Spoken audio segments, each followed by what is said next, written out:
חגי. שלום אבישי בן חיים, פרשן ערוץ 10 לענייני חרדים.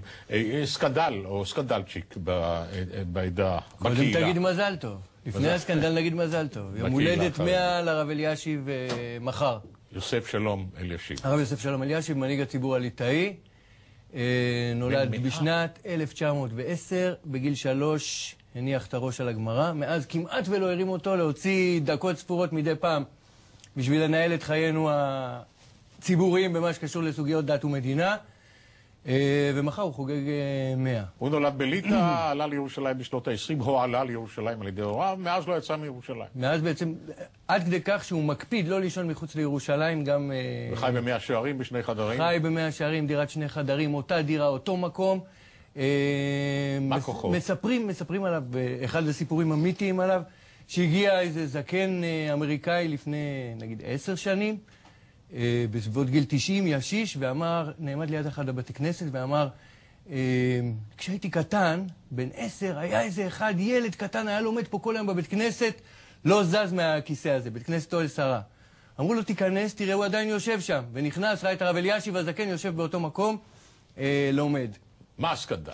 הסקנדל הוא ספר חדש, בשם השקדן. השקדן, זה בעצם אוטוביוגרפיה של הרב אלישיב, שנכתבה, לדעתי, ביושר אינטלקטואלי מדהים, בניגוד למצופה מספרות הגיאוגרפית של העלאת צדיקים שאנחנו מכירים בציבור החרדי, והיא בעצם מספרת על הרב אלישיב דברים שלא הכרנו. תחת הכותרת הזאת של השקדן, היא מפרטת כל מיני סודות קטנים שאנשים זהו באי נוחות לומר אותם, ושעכשיו פה הם הופכים למחמאה או להקיצה, תלוי את מי שואלים.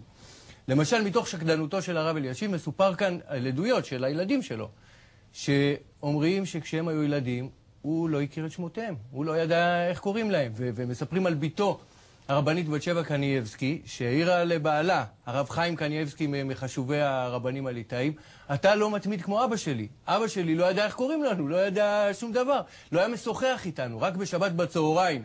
בשעות שבין חשיכה עד מוצאי שבת, שבהן אי אפשר להדליק אור, אלה היו השעות שהיינו, אחד מאיתנו זוכה לטייל איתו, וגם בטיול הזה הוא לא היה מדבר איתנו, אלא הוגה בדברי תורה.